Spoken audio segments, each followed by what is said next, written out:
Now, I have the great pleasure of bringing up another issue, bringing the issue of substance use disorder to our main stage, also very highly stigmatized and not well addressed. The CDC has called substance use disorder a maternal mental health condition. When those of you who heard that for the first time, like me, probably paused and went, wait a minute, a maternal mental health condition? But I think it was a very wise move that we begin to couple the traditional maternal mental health conditions like depression, anxiety, psychosis with substance use disorder that is tragically impacting so many more women and mothers in the United States than we care to recognize.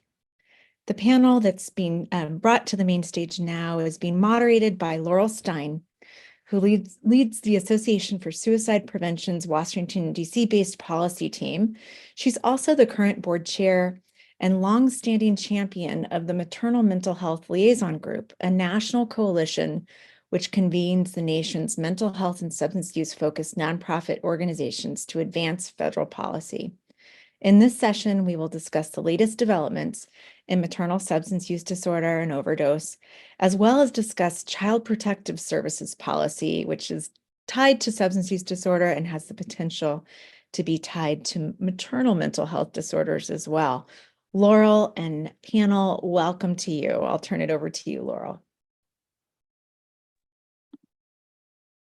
Thank you so much, Joy, and the Policy Center for holding this forum and panel session. I am pleased to moderate this session with the panel of 4 esteemed experts. To begin with, I ask each of the panel experts to take a moment to introduce yourself, your title, your organization, and its mission. And in order, I'll go with Amy, Jessica, Marcella, and Terry. Thank you. Hi, everyone. My name is Amy Eshery. I'm a senior nurse program manager with the American College of Obstetricians and Gynecologists. We're based in Washington, D.C. At ACOG, I work with the Alliance for Innovation on Maternal Health, which is a project funded by the Health Resources and Services Administration of the United States. Happy to be here today. Hi, everyone. I'm Jessica Simon. I'm a senior program manager of health systems transformation at the Association of Maternal and Child Health Programs, or AMCHIP, headquartered in DC. AMCHIP's mission is to advance the health of women, children, youth, families, and communities by strengthening governmental public health and deepening community partnerships through a health equity lens. AMCHIP's a national resource, partner, and advocate for state public health leaders and others working to improve maternal and child health outcomes. Pleased to be here. Hi, I'm Marcella Smid. I'm a maternal fetal medicine and addiction medicine specialist. And I'm an associate professor at the University of Utah, where I am the medical director of our Super Rad Clinic and the director of perinatal addiction services. And I'm also the chair of the Utah Maternal Mortality Review Committee. Thanks so much for having me. And I'm Terry Cook. I'm a senior program associate at Children and Family Futures, where we host the National Center on Substance Abuse and Child Welfare. Our mission is to prevent child abuse and neglect while improving safety, permanency, and well-being and recovery outcomes with equity for all children, parents, and families affected by substance use and mental health disorders. And I'm calling in today from Williamsburg, Virginia. Wonderful. Thank you so much. So let's dive in a little bit more. I would love to hear, so tell us a little bit more about your work and your programs. And again, we'll start with Amy, then Jessica, Marcella, and then Terry. Great, thank you. I think I forgot to mention AIM's goal when I did my intro. So AIM's goal is actually to reduce maternal mortality and severe maternal morbidity in the United States. And one way we do that is through the development of patient safety bundles for perinatal quality improvement projects. These are implemented by state teams with hospitals across their states and jurisdictions. And because complications from substance use disorder, including overdose, are a leading cause of maternal mortality, AIM has worked with expert partners to develop a patient safety bundle on the care of pregnant and postpartum people with substance use disorders. And so I'll be talking a little bit more about that bundle and just how it's a tool that can help guide clinical quality improvement with teams in states and hospitals. Thank you so much. Jessica, would you like to tell us more about your work and your programs? Yeah, absolutely.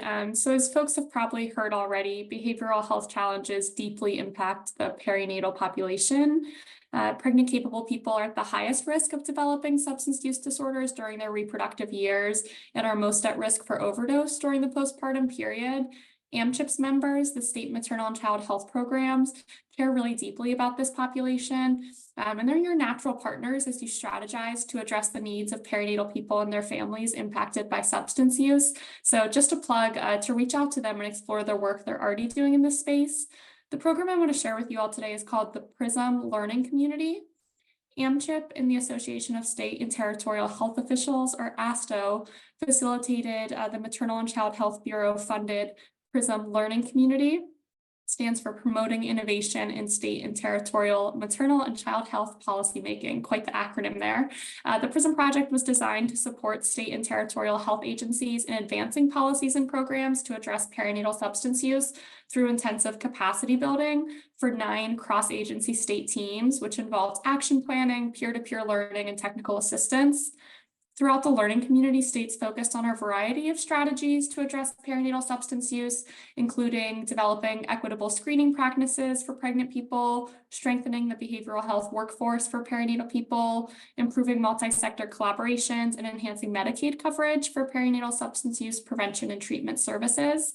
The project was led by an advisory committee of perinatal behavioral health experts, including Joy Burkhardt, and we're just really proud of the network of national, state, and local perinatal behavioral health partners we've cultivated throughout this project. So I'll share a bit more about some state highlights later today. Thank you so much. Marcella? Hey. Thanks so much. So I'm going to walk you through the way in which the maternal mortality review committees, which are multidisciplinary committees, and they're one of the major ways that we track overdose deaths in the United States. So they, and this is how we have started to track and really trying to compare apples to apples when it comes to substance use and mental health related deaths. So maternal mortality review committees are multidisciplinary committees, usually at the state or city level. They meet in a variety of ways, in a variety of sizes, and they are really tasked with understanding from the circumstances around a pregnant or postpartum up to a year person's death, and understanding if the pregnancy led to the death. And so the easiest way to understand how we tried to really ask the question and answer the question, if this person had not been pregnant, would they have died? And we do that through a variety of ways. And we look through our the data that we have, which comes from a variety of sources. And in terms of overdose, about 6 years ago, when I joined the Utah Maternal Mortality Review Committee, we were really seeing the upswell of drug-related deaths starting to really rise to the top. So we examined all of our deaths from the 10 years prior and came up with what's called the Utah criteria for maternal mortality review committees as a framework for really being able to say, this is how these are the deaths in which that we're going to consider pregnancy related, meaning that the pregnancy really led to a series of events that led to this person's death. And that sounds like it should be an easy task, but it is a very challenging task. And we created these criteria, and then we examined our own data in Utah, and it really increased the number of pregnancy-related deaths that we had in our state. And so we published this and we shared it with the 50 maternal mortality review committees that are around the country. And then we did a subsequent project where we invited representatives from the other maternal mortality review committees to help us evaluate if we actually believe, if all of us believe in the 10 criteria that we proposed, and if there was consensus around this. So we had 48 out of the 50 existing MMRCs at the time participated in the study, and we went through, we made mock cases that were really reflective of typical cases that we see, including the available information that we have. And we were able to establish 8 out of the 10 criteria met national consensus, meaning that 75% of the participants rated that one of the possibilities that we presented to them as these mock cases would have met criteria. And so 2 of the criteria didn't meet consensus. That doesn't mean we can't use them, but what it means is that we have some work to do in terms of establishing consensus around the country. And this is meant to be the first step in establishing this consensus around the country. The other really important thing that came out of the study is the information about what available information that the maternal mortality review committees have, including mental health and substance use records. And so mental health and substance use are currently the leading causes of pregnancy-associated and pregnancy-related deaths. Yet only 20% of the committees said that they consistently have mental health records, and only about 10% of the committees said that they consistently have substance use related records. So we are really working in a situation where we don't always have the available information to establish exactly the question that we're tasked to answer is, would this person have died had they not been pregnant? And then finally, to honor the deaths, and Joy just led us through a really important remembrance, is the stories that the individuals who have died. Really, the important part is not just tracking, but it's to make recommendations to prevent future death. And so that is the entire point of this project, is for us to call apples apples and really come up with national, regional, and local interventions to prevent future deaths. Thank you. Appreciate you, Marcella. And last but not least, Terry, would you like to tell us more a little bit about your work and your programs? Sure. I work in a program called the In-Depth Technical Assistance, and for the past decade, we've been focused on the needs of infants and families affected by prenatal substance exposure, and supporting the recovery of the pregnant woman and parenting woman and their families. We work with states, counties, and tribal nations to bring together the systems to create a continuum of supports and better policies to enhance the care across 5 points of intervention. So we're working pre-pregnancy, prenatal, at the birth event itself, in the early postpartum period, and all the way through to childhood and adolescence, trying to, again, align those policies and supports. And we do that through implementing what's required through the Child Abuse and Prevention Treatment Act, which is often referred to as CAPTA, a plan of safe care, or as some jurisdictions are kind of renaming it, a family care plan that really creates supports for the family, both during pregnancy and postpartum. Thank you so much. Now let's go back to Amy. I know you spoke a little bit about AIM. I would like to hear a little bit more about AIM, and can you tell us more about what this bundle is? Sure. So AIM is a National Technical Assistance Center. We provide support to state teams that implement maternal health quality improvement programs with hospitals across their states or jurisdictions. We have eight different core bundles focused on various major causes of maternal mortality and morbidity. But specifically, the patient safety bundle on SUD, it's an evidence-informed tool with 17 recommendations, elements that hospitals can use to improve care for pregnant and postpartum patients with substance use disorders. And so the types of recommendations in the bundle, they're broken into 5 categories, things like readiness, what you can do to be prepared ahead of time, educating staff, things like that. Then recognition, so we have recommendations around screening, response, what you do, what type of care needs to be in place when you recognize someone has substance use, and then reporting and systems learning. So the types of data we can use to track outcomes and track the quality improvement, and then respectful, equitable, and supportive care. So learning about stigma, making sure that people are partners in their care is really important. So specific types of recommendations we have are training hospital staff on bias and stigma related to SUD, having hospitals develop and maintain community resource maps, conducting universal screening with validated verbal screening tools, not testing, providing education on Narcan and harm reduction, those type of things. So we have 17 practices in that bundle. And then there's also metrics, tools, and resources that accompany the bundle so that states and hospitals can track their improvements with data.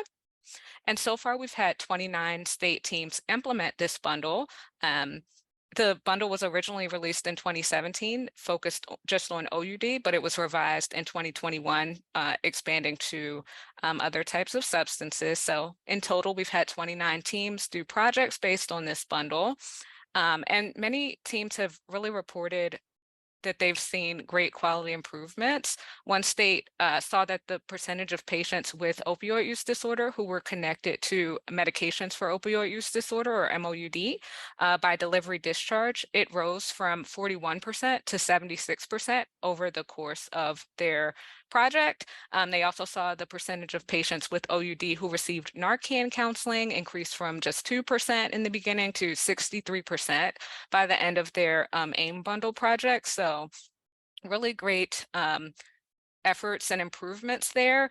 Another state saw the percentage of facilities that implemented a universal screening protocol go from 33% to 86% over the course of their year doing this bundle. So bundles are just one tool as part of a larger ecosystem that's needed, but this is just one effort that's taking place at the state level and hospital level to improve clinical quality improvement, but we recognize this is just, again, one piece out of a larger ecosystem, a larger interconnected community that has to happen. Thank you so much, Amy. Those are the type of statistics that I like to hear, and I appreciate you and all that ACOG is doing. Jessica, the Association of Maternal, Child, and Health Programs is supporting state public health departments and doing work around maternal substance use disorder. Tell us what the best practices are and how public health departments are integrating work within the healthcare systems. Thank you. Yeah, would love to. Thanks, Laurel. So state public health departments and their maternal and child health agencies are doing really important work to improve outcomes for families. Some of the best practices for public health's role include things like developing and supporting treatment, recovery, and harm reduction programs, advocating for Medicaid policies that better support pregnant people with substance use disorders, training providers on the impact of stigma, and so much more, including supporting AIM bundle implementation. I'll share two examples of states that are leading the way in this space that we worked with during the PRISM project. The first one is New Mexico. So the state health agency in New Mexico has really prioritized ensuring that pregnant people are receiving non-punitive supportive care and that services are well coordinated for families. The New Mexico state legislation passed a bill in 2019 to address discriminatory experiences pregnant people with substance use disorders were reporting. And the New Mexico Children, Youth, and Families Department has led the implementation of this bill with a work group of healthcare providers, insurance care coordinators, state agency reps, and other partners. The state health agency provides training to hospital staff and care coordinators across the entire state on how to provide equitable, non-stigmatizing care to pregnant people with substance use disorder. And they've also developed and implemented a cloud-based reporting system for hospitals to share plans of safe care with the health department, with the family's care coordinator and primary care providers. A plan of safe care, like Terry mentioned, is that document that lists and directs services and supports to ensure the safety and well-being of a newborn exposed to substances and their families. They are federally required for every infant born exposed to substances, and state health agencies play a really important role in improving the use of these plans and ensuring that they're being implemented in a non-stigmatizing manner that prioritizes family well-being and care coordination rather than punitive measures. The second example of a health department working really closely with health systems comes from Missouri. The Missouri Department of Health's Maternal and Child Health Program funded and created the Missouri Maternal Health Action Network in 2022 to strategize with multi-sector partners to build that statewide capacity to address the needs of families impacted by substance use and mental health challenges. Present day, the network is made up of 280 plus partners, including the Missouri Hospital Association, individual hospitals, local health agencies, community-based providers, and more. It's guided by what they call the Mom Self-Advocacy Network, a leadership network of mothers from across the state who have been affected by substance use. And so far, just to give you a taste of what they're working on, one of their major accomplishments has been strategizing with providers and social services to inform a new prison nursery program to provide equitable services for incarcerated pregnant and postpartum people, including access to lactation consultants, doulas, peer support. And there's other work groups of the Action Network, of course, that focus quite broadly on healthcare, education, economic circumstances, policy, and more. But overall, the Action Network is a pretty strong example of intentional cross-sector partnership between public health, healthcare systems, people with lived experience, and other key partners. Thank you so much, Jessica. And your website is fabulous. There's so many wonderful resources there. I'm going to go back to Marcella. I know you shared a lot of helpful information on the overdose tracking project. Can you tell us a little bit more about that project? And I really like the way that you said this. The goal is to prevent future overdose. So thank you. Yeah, so I can share, a little bit more about kind of the way that we've developed these criteria and nationally. I'll give you a couple examples of criteria that before we really were in a sea of not knowing, and even internally we didn't consider overdoses in the same way.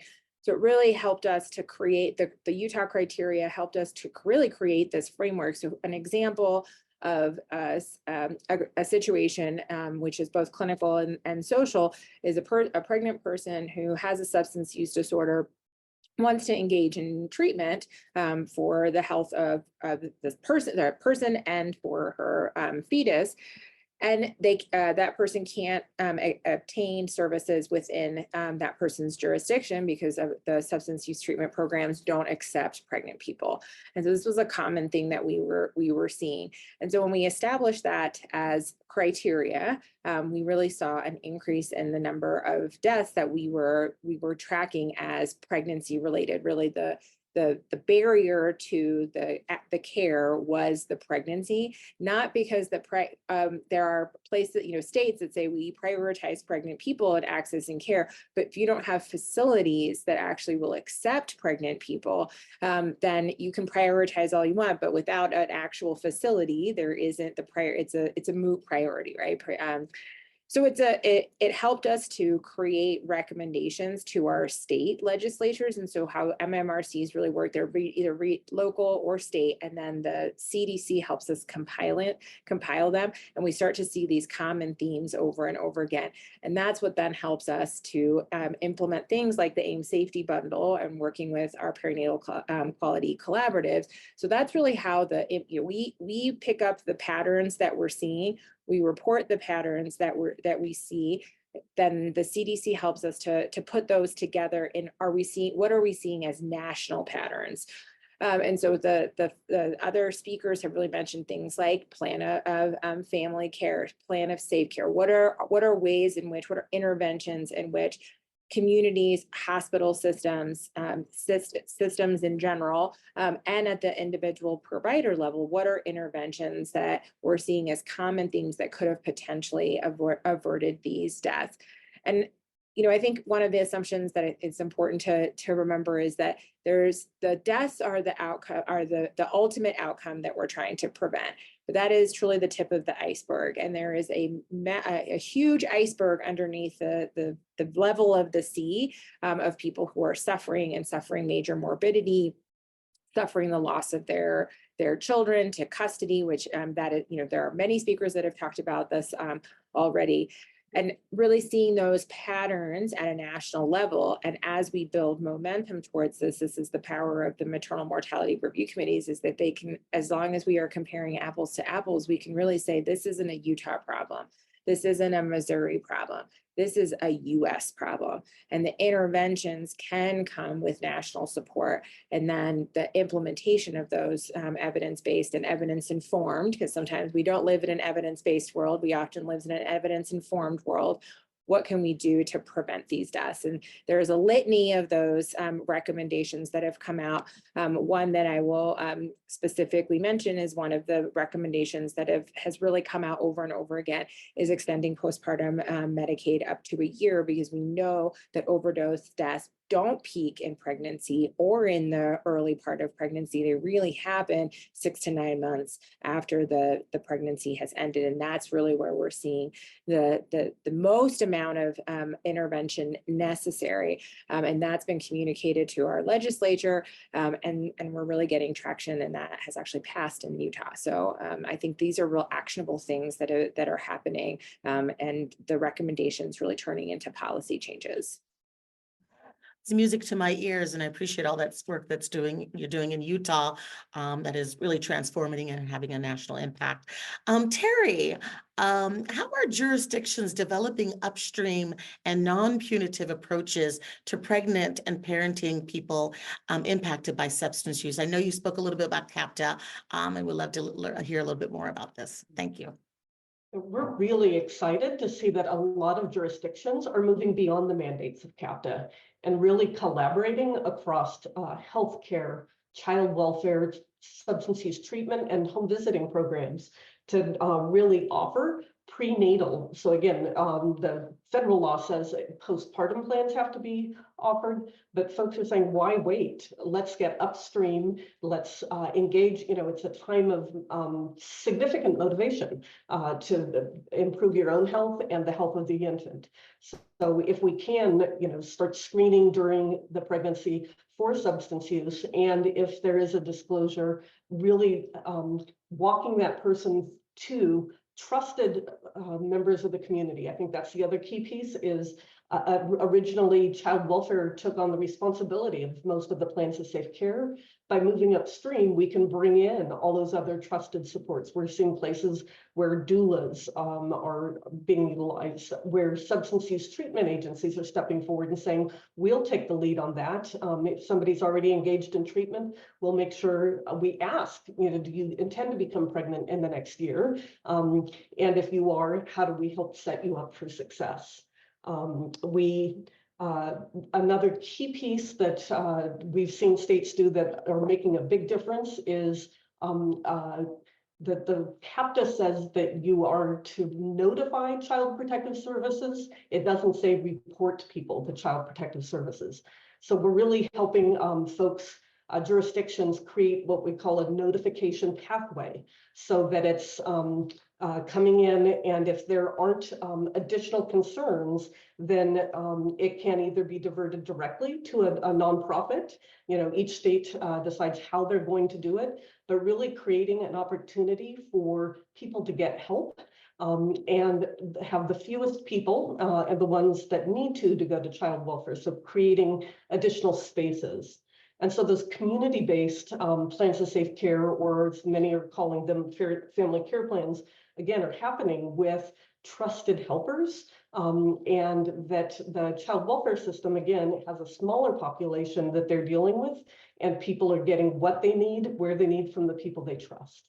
So we're very excited to see, again, this movement that really supports the entire family and keeps every single family that we can together, and hopefully moving to not just surviving, but thriving. Thank you so much to everyone. Really interesting to hear about the innovative work, the evidence-based, evidence-informed innovative work that all of you are doing. So with that, I'm going to ask each of you to think about what are the biggest barriers you see in doing this work. So let's start off again with Amy, and then Jessica, and Marcella, and then Terry. Thank you. Sure. So many barriers, but first in doing clinical quality improvement with AIM, especially for SUD, it can be challenging because our quality improvement programs and a lot of the data collection is built at the inpatient hospital level, but we know that with SUD, the inpatient hospital level is just one small piece. A lot of communication and collaboration is needed with outpatient providers and across disciplines and with treatment providers. And so it can really be challenging when there are silos and folks who have not had collaboration and communication kind of have to work together towards these quality improvement goals. So really breaking down silos and integrating care and creating integrated pathways can be a challenge. Also, stigma and access to treatment are still major barriers for care, and we have to continue educating and providing training to clinicians and promoting understanding and just supporting policies that make care accessible and non-punitive, and some of the things that my colleagues have mentioned. Thank you so much. Jessica? Yeah, I think everything Amy said is so spot on. And when I think of barriers, we can't effectively address perinatal mental health without also addressing perinatal substance use. And clinical solutions are absolutely needed, but we also need to move beyond those clinical solutions to be creating systems that holistically meet families' physical, behavioral, and socioeconomic needs. One of the biggest barriers I see in this space is a fragmented or piecemeal approach to solutions. So addressing just mental health or just substance use or just physical well-being, we really need to be pursuing that cross-sector upstream approach with a focus on prevention rooted in economic, reproductive, and racial justice if we want to make meaningful progress on this issue. There are so many creative and effective evidence-based, community-based models out there for this work, like Project Nurture out of Oregon that has integrated medical care, substance use treatment, peer support, and individual advocacy for pregnant people with substance use disorders. And I think we need funders and decision makers to listen to the expertise of community-based organizations and invest in replicating these types of holistic cross-sector programs. Thank you so much. Marcella? Okay, so one of the biggest barriers for maternal mortality review committees is really getting enough data and having the right sources of data to be able to establish the pattern of somebody's life and what were the important events. And so we very consistently get things like delivery records or hospital records, but that's often not enough to establish, did a pregnancy lead a person down a path where something happened that ultimately led to their death? And some of that is really related to especially postpartum and the late postpartum where often overdose deaths are happening. So one of our barriers is the data sources. And one of the interventions that is happening to address that is to really be creative around those data sources. So one is to think outside the traditional MMRC box, and we're really looking at social media posts. We're looking at things that get posted in people's obituaries, and often really very helpful information comes from those. And then additionally doing informal family interviews or next of kin interviews, friend interviews, provider interviews to really establish the circumstances around a person's life and answer that ultimate question: what if this person hadn't been pregnant, would they have died? And that really is, I think, the pathway for us to be able to truly understand on a deeper level the circumstances that lead to overdose being one of the leading manners of death for pregnant and postpartum people. Thank you. And Terry? I think we're seeing the biggest barrier is aligning systems to make it safe to disclose substance use during pregnancy or early parenting, and creating essentially consistent and reliable approaches that if you do disclose, you're not going to get punishment. And with that is that I would echo everybody who has said stigma is such a big piece of this. We are seeing in some places that public campaigns like Tough as a Mother that really address the issue, try to both reach the community and the individual and say, parenting is hard, help is available, and kind of create a sense of support. I know a provider in one state, when they put up some social media to this effect, and they were a Midwestern state, they ended up getting calls from all over the country, from both from women and from family members, and it overwhelmed them.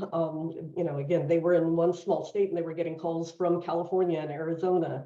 So the need is there. And again, just posting some social media really brought many people that are in pain and suffering to try to get that help. So I'd say both aligning those systems. Again, we're seeing far too many states that are still putting people in jail for substance use during pregnancy, and finding ways to create tables where we can talk and find solutions together to not vilify each other. But if we all care about these families, let's come up with solutions that work. Yes, definitely. Well, before we round out and close out this session, we have to consider what we deem the 4 Ps: payers, philanthropy, policymakers, and providers. So I would like each of you to take a moment to pick one of those 4 Ps and tell us what they can or should be doing in this arena. Let's start with Amy. Sure. So I'll pick the P of providers or health systems and hospitals, since that is the place where AIM works the most. I would say just continuing efforts to integrate prenatal and perinatal care with substance use treatment. There's models of this that are highlighted in, I know AMCHIP and ASTO have their special issue in the Maternal Child Health Journal, where you can really read about some examples, but really integrating that care. AIM, in a few years ago, back when there were buprenorphine waivers, a lot of states actually did trainings so that maternal health providers could prescribe buprenorphine. And even though the laws have changed with that, I think really that direction of integrating care in any way that you can would be a great strategy. So just more integration. Thank you. Integration. Jessica. Yeah, I second the integration piece. And I'll speak to the payers specifically for Medicaid. I know there's a panel on Medicaid coming up in a little bit here, but just to say that there's really an opportunity for Medicaid agencies to prioritize this issue by partnering with providers to deliver that integrated medical, behavioral health, and wraparound care from pregnancy through postpartum. Medicaid strategies should really include coverage for peer support and doula services, case management, group and individual counseling, parenting support, and really importantly, coverage for health-related social needs, such as housing and food. There's evidence from programs that use this approach, like the CHARMS program out of Vermont, or CMS's maternal opioid misuse demonstration projects, that families involved in these programs have better infant and maternal outcomes. So that's something I'd like to see expand.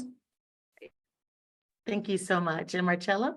Hey, I'm going to pick policymakers. So I would like policymakers at federal and regional and local levels to support maternal mortality review committees and being able to access substance use and mental health records and protecting that mechanism so we can access that information. And I will call in some states that don't currently have active MMRCs, perhaps ones that are to the north of the state that I live in, and would really love to see all states and large jurisdictions have the MMRCs so we can truly understand on a deep and complex levels what is happening and how we can prevent these and all maternal deaths. Thank you. And Terry, which P do you pick?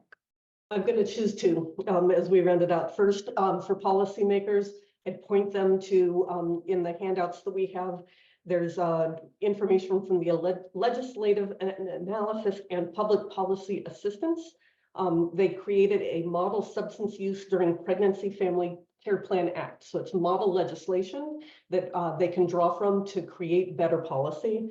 And the second would be for philanthropy. I spent over a decade in philanthropy myself. And I think looking for these programs that Jessica and others have highlighted and anti-stigma campaigns, and really providing those resources, those startup resources to help folks create something different for the families we're serving. Well, I thank all of you for sharing your expertise with us. Clearly, we have a lot of work to do to address this serious and significant public health issue. But what I'm hearing today is that there's promise. We're on the right track. And a lot of that is thanks to the good work that you and your organizations are doing and forums like this. So thank you. And I turn it back over to Joy. What an engaging panel. I was taking notes fast and furiously, and we definitely heard the signals that you shared around 4 Ps and actions that those 4 Ps can take. So thank you. Thank you for moderating the panel, Laurel.